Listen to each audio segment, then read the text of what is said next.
What's up, guys? A few months ago, I decided it would be a good idea to start a podcast, and that was probably in November of 2025. Fast forward about 6 months, and my life has changed in unimaginable ways in between then and now.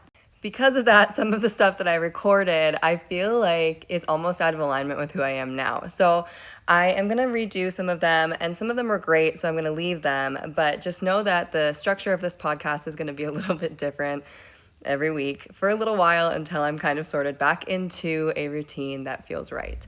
Initially, what my intention was for the podcast was to help you strengthen your mindset around a lot of different topics, whether it was your age, the fear of being seen, guilt, like all of these things that we deal with when we're facing something new and exciting in our lives. So a lot of this was for business owners, entrepreneurs, and artists in any stretch of the imagination. I also think a lot of these topics can apply to parenting and just kind of like generally living and being alive. As you get older, you start to realize that there are habits that just don't serve you anymore. And so I kind of wanted to be a guiding light for people who are ready to make changes in some areas of their lives and are ready to look at maybe what beliefs and patterns are happening in their minds that they can stop giving into and sort of rewrite to create a life that's more aligned for them. So some of the first topics, like the very first week, I was going to talk about your why. And we hear about that a lot, like, oh, what's your why? I think that your why can constantly change and evolve. And I also think that for a lot of us, especially when we're younger, our why can start out as something that's very external. Like, I really want a nice house. I really want a nice car. I really want the perfect relationship. And then you get a little older and you start to find more internal reasons for your why. Like, I just want some peace. I want to feel secure. I want to feel stable. I want to have fulfilling relationships and lots of love. And like, so our whys tend to change over time. I also think that as we get older and grow, we also tend to have more of a mission-based why. Like for me, I have a great deal of just love and care for everybody who is younger than me or has not experienced something that I've gone through, because there's parts of me that's like, there's so much I wish I would have known, and if I could pass off that wisdom and information and it helps somebody, that would be amazing. So like, that's a big mission for me. And I also like, over the last few months, a big part of my life was being honest and open about how spiritual I have been for my entire life. I used to feel a little bit scared or ashamed of talking about that, and I think it's actually really important and has become such a strong anchor to me that I can't imagine living without it, or not talking about it, or not sharing it with other people who might need the confidence to trust in their own spirituality. So with all that being said, that's some of my why. And I want to help you find yours. So I'm going to give you some journal prompts on how to find your own why. But at the end of this, which I thought would be kind of fun to do with all of the podcasts that I re-record or haven't recorded yet, I'm going to do a little channeled message for anybody that might hear this podcast. Some of my spiritual friends will get this, but a lot of things with time are arbitrary. We've kind of made up time. Granted, yes, the sun rises and sets every single day, and it takes about the same amount of hours, but from my own spiritual experiences, I've started to learn that sometimes things are predestined. Sometimes things are there, we have free will, but there's also fate. And so I feel that if you hear this podcast and you hear this reading and channeled message, it was meant for you. You were supposed to find it. You were supposed to be here listening to this. So when it finds you, it's finding you for a reason, and it matters for you at that time, or maybe sometime soon in the future. When it comes to talking about your why and finding your why, I don't think we should, like I said, don't shame yourself if like some of your whys are those external things. Like, I want the car or the house or the boyfriend or the girlfriend or whatever, because those are driving forces that get us to the ones that become more long-term and sustainable anyway. So if that's what you're feeling called to, be called to it. Let that be your why. The one thing that I want to point out so deeply for everybody is that the more you get to know yourself, your values, the things that you like, the things that you don't like, the more deeply your why can anchor into your world. And I say that because a lot of times we will build lives around what we think we should do or what other people around us tell us to do.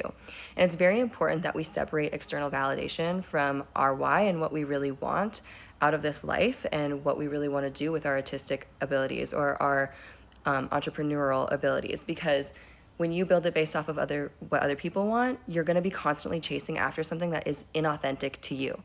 We want to build a why based off of something that is super in alignment with our own values, because it will feel easier and more correct. And the other thing is that I believe when you build for other people's ideas, you're kind of building a house of cards that's eventually going to fall apart, and you'll have to restart and do it again from your own landing foundation anyway.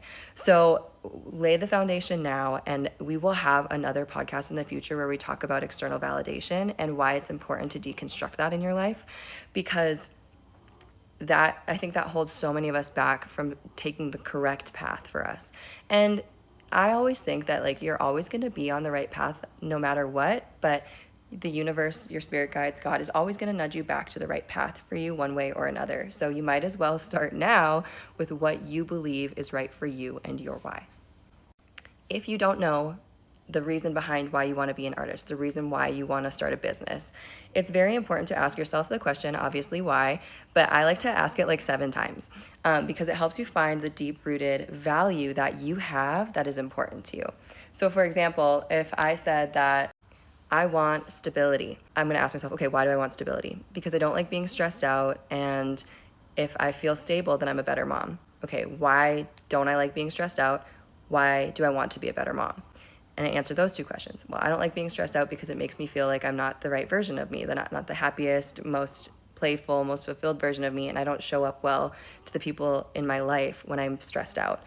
Also, to be a better mom, I think my kid deserves a great mom, and I deserve to enjoy motherhood. Okay, why? And you keep asking that question until you find a really solid answer for you. Okay, it's time to pull cards and do a quick channeled message before the end of this podcast. I'm first going to use my inner child oracle deck, and the reason why is that I believe our inner children inside, deep down, are the most connected to our spiritual selves, and they know what we want the most. They know what we came here to do and our true essence before the whole world had put its claws on us and told us who to be. This one has journal prompts in it, so I will read that because they're going to be pertinent to your why.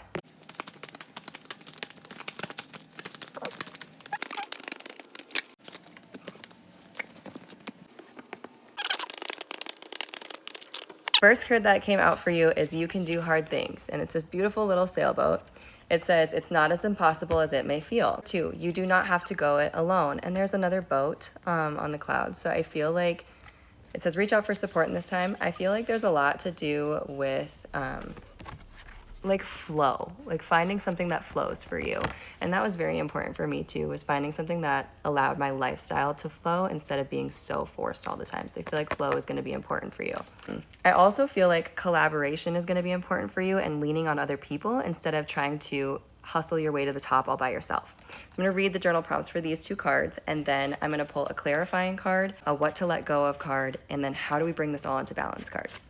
As I'm looking through this, I saw something, a page popped up that said let go of the past, and I actually think that that's really, really important for this collective too, is like letting go of everything that you learned in the past that you had to do to be successful or to take any path. Like let's let go of that, let it all fall away, and allow space to open up something new for you to find this new path.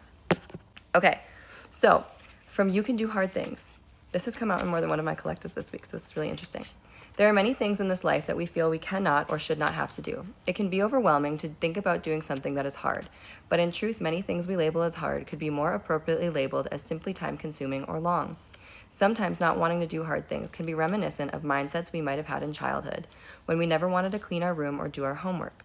If you have pulled this card, then you might need to reassess what has been labeled as too hard. I'm feeling for this collective that whatever it is that is super important to you, you have labeled it as too hard for you. And or like a person like you couldn't do that. Like for some reason, there's this block to you believing that this is a possibility for you and that it would be too hard in some way, shape, or form. So I would challenge you to look at that, and let's see about the journal prompts that are coming up with it too. Self-care exercise. Take time to think upon the beliefs that might be holding you back. Are you putting yourself in a box by what you cannot or should not have to do? Sometimes choosing to push through the feelings of I do not want to do this because I do not feel like it can be quite beneficial. How often are you doing that for a life you don't actually care about, by the way?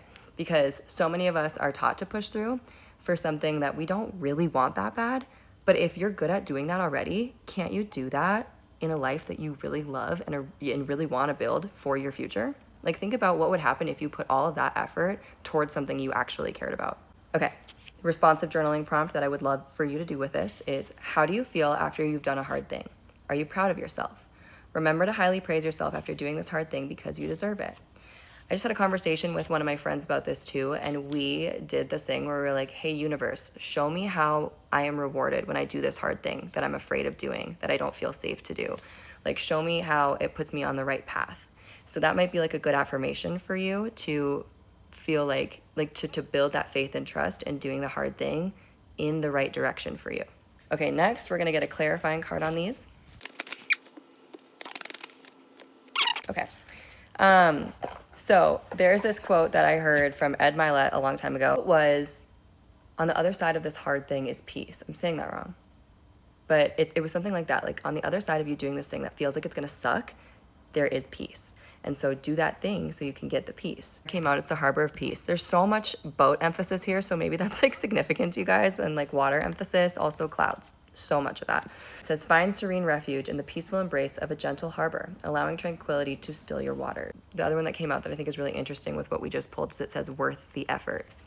Embrace challenges as opportunities for growth, knowing that your dedication will lead to rewarding discoveries. So what I'm seeing here is that when you do these hard things and make these decisions towards the goals that you really want to have, it's going to be worthwhile and you're going to find peace on the other side. These other two cards came out and they feel very spiritual. It says, hear what's unsaid and spirit link. The hear what's unsaid card, it says, tune into the silence for truths that words cannot express. Listen deeply. A lot of us have been, for like several years, been looking outside of ourselves for validation on the right path for us or what would make us successful instead of listening to what our bodies are telling us. And I think that if you can get quiet and go to a place that like makes you relax, I believe for a lot of you this is going to be by water, where you can really hear how your inner thoughts and feelings, what they're trying to say to you. Because I think that that is an important thing for this, is that maybe we need to pay more attention to what's going on inside and how you're really feeling rather than what you think, like what the world is telling you you should be feeling and doing. And then the spirit link, with that stillness comes spirituality. So when you're present, when you're still, when you're not thinking about it, that's when spirit can communicate with you. That's why we often get really good ideas when we're driving in the car or hanging out in the shower or like about to fall asleep, like in your most still moments. Also when you're doing your favorite hobbies, like for whatever reason, like sports are popping in my head. I get a lot of insight when I dance, so I guess that makes sense. Maybe moving your body too. When you are super, super present, you get most of your guidance, and trust that. Like start to like write down those intuitive hits when you get them, when you're in the car and stuff like that, and just start to see what they're saying and listen. The one thing that I think is important with going after big goals or, you know, changing your life in any way is that you can take things slow and it can be gentle. You don't have to do everything overnight and change everything immediately.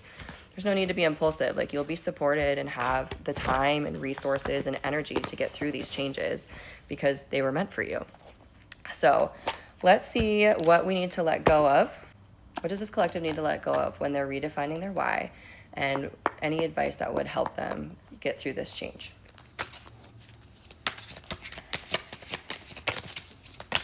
One, oh, two. Okay, 3, 4. That's a lot. Woo! I like these, you guys. Okay. Wow. Okay, so first one is surrender to what is. This one is about you guys getting more present. I see this card a lot. Sometimes it makes us feel like I felt like I've been stuck when I've gotten this card before, but that's not true. It's just saying, like, accept reality for what it is in front of you and then decide what needs to change. Is this reality that's in front of you something that you can stay in or not? It says, flow with what is instead of fighting it. When you can't change a situation, compassionately accepting it as it is will bring you peace. Acceptance is really helpful because it helps us neutralize like intense emotions about something. So like accepting where you are right now and then going forward from that point. The rest of this is what I like even better. You have surrender to passion, surrender negative thinking, and surrender your fear of intimacy. So that one feels like a fear of being seen, that fear of intimacy. And that can be like in your relationship to self or your relationship to others. It's not necessarily about like showing up online or even like being super open in your relationships. While that will help you, I really feel that this is calling you to be intimate with yourself in the sense of like, get to know what's stopping you from following your heart. Surrendering to passion says, get out of your head and feel the fire in your belly. Focus on people or activities that ignite your passion and let it flow. And with that one, these two are definitely tied together. Surrender negative thinking. You have control over your thoughts, and when negative thoughts surface, say thank you for sharing and quickly refocus on positive affirmations. So many of us have been conditioned to believe that we cannot do things passionately or creatively because we need to survive, which, yes, there's a level of truth there. Surrender to what is, accept that, and let go of the negative thinking about it being impossible for you. There is a lot of possibility here for you. It just takes time and patience. We don't need to rush anything or be impulsive. So start using your passion to find your why, and as your negative beliefs and thoughts come up, learn what they are so that you can squash them. The last card we are going to pull is just a card on how to bring all of this into balance and any final messages you might need on the way out. I need one more. That was too many. Also too many? Okay. This one, I know this is the one you need. It just fell in my lap and I know it. Okay. So I'm going to read these in the order that they came out. The first one is the spider card. Look at that pretty rainbow. I feel like this is going to help you find your colors in life. Take you from gray to colorful. Oh, more color. Dolphins. And then the last one is eagle. Okay, I feel like when you find your colors and you start diving into this beautiful web of who you really are and your colors, you are gonna turn into this eagle card. And I'm gonna read all these to you. I've read them before, so I know what they are. This is the one that fell into my lap, and it is the raccoon. It is about wearing a mask. So we're also gonna show you how to get rid of that mask here. 1 second. Let me read these to you. Okay, spider card, creator of prosperity through life's work and dharma. Of course this came out for your why. The spider is an ingenious creator. Its greatest gift is weaving the thread of dharma into a vast, intricate web that supports the spider and those around it, both financially and spiritually. It is hard work, but the spider neither tires nor becomes impatient. This card reminds us that creativity is everywhere. Be process-oriented rather than results-oriented, and soon your work becomes like the weaving of a magical, priceless tapestry. Abundance follows. When this card is in balance, you will feel appreciative, enthusiastic, and prosperous. When out of balance, you'll feel discouraged, tired, and forlorn. To bring into balance, have some playful creativity. I'm having a couple things come out that I'm just thinking when I'm reading this for you. I believe that most of you who are listening are going to be people who have a lot of different skill sets that you maybe don't understand how they come together yet. And through the work of finding your why and just enjoying the process and showing up every day to something that you are passionate about, even if it's 5 minutes a day, you're gonna start seeing how it all comes together. So I want you to just figure out what your why is and start slowly chipping away towards that. I feel like a lot of you are very artistic, creative, and spiritual naturally, even if you maybe don't feel like it right now. Because a lot of us build these huge walls in our mind about what we're supposed to be. So just know that you're, I think, in the beginning of tapping into that. And it's gonna keep coming. The other thing is, I saw this the other day, is sometimes we feel like we have to do this big thing, this big goal, that we were here born to do something so huge, which I think so many of us are, don't get me wrong. But maybe it's not exactly about what you do, but who you are and how who you are shows up in the work that you do. Sometimes you will bring an energy to a specific industry or a specific field that nobody knew was needed in that field, but you were the one that was supposed to do it. And it changed everything for the people around you, or it changed everything for that industry. So don't feel like if you're not changing something massively or overnight, you don't have a huge following, that's okay, especially right now. Start here, start now, and start with what's in front of you, and it will grow over time. Dolphin card, I'm super excited about. Dolphins are traditionally associated with play, and what I'm learning as I'm getting older is that the more you can infuse play into what you do, especially on a daily basis, the happier you are, but the more abundant you are, things flow to you more naturally. You'll find better acquaintances and network with people that you actually really like. So I think play is important for you. Innately intelligent, healer, light, and blessings. The gifts of the dolphin are beyond what our human minds can grasp. Dolphin personalities are often drawn to the healing arts as they are sensitive to the subtle and enjoy working on the level of spirit. It's easy for dolphin types to underestimate the impact they make in the world. I was just saying that. These creatures play such an important role in the wheel of karma that coming in contact with a dolphin type will change the entire course of your day, and thus your life. This card can also indicate a profound blessing is on the way. When you are in balance in your dolphin energy, you are an active healer and have a strong spiritual practice. When out of balance, you'll underestimate your own power. To bring into balance, find like-minded spirits, as we were talking about networking. So you got to find people who get you. And to do that, you need to get you. So make sure that you start to build a really strong relationship to yourself that doesn't include shaming yourself into being something that you're not, just to fit into the world around you. Okay, eagle. Now, when you start building these traits into your life, I believe that's when this eagle energy will show up for you. The eagle is all-pervading power, truth seeker, and transforms karma. Ooh, an alchemist. The noble eagle emanates the light of the sun. This great bird is both physically and spiritually strong and represents mastery over the elements of fire and air. When the eagle appears, you'll soon be thrown into the karmic fire for the sake of your own transformation. The eagle pushes us to be our best and brightest selves and stops at nothing to see us shine.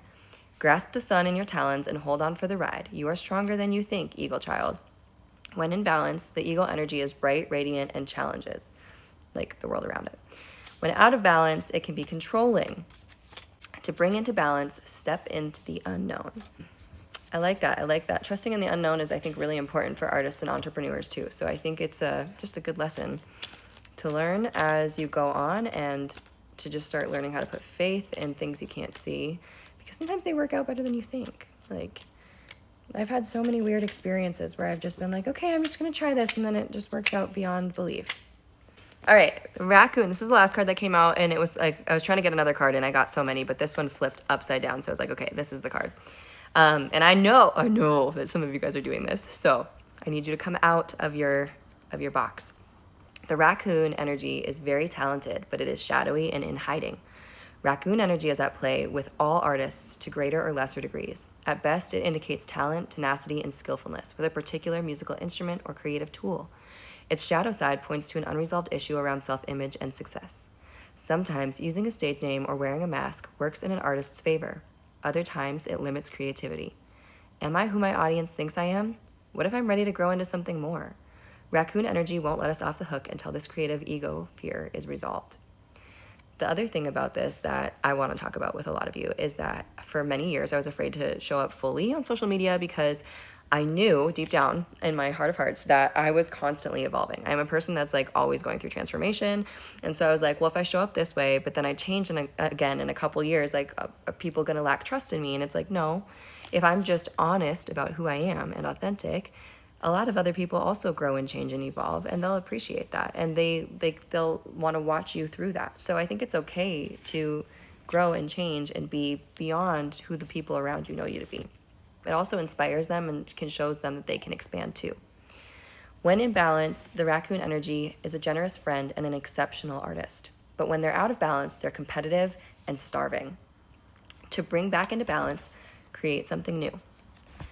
All right, that is what I got for the channeled reading today. So I hope that helps when you are looking into your why. Next week, we're going to talk about how your age is not a limit for you. And there will be more coming. So I can't wait. Thanks for listening. And I also am creating like an online membership program. I don't know if it will be active by the time I post this podcast, but if it is, go check it out. There will be more resources for mindset in there. I host local events in Denver, Colorado that I would love to see you at, that are spiritual in nature. We do a lot of movement like dancing, art, fitness, all of the things. My community is it's full of amazing women, so I would love to see you there. And I hope you guys have a great day.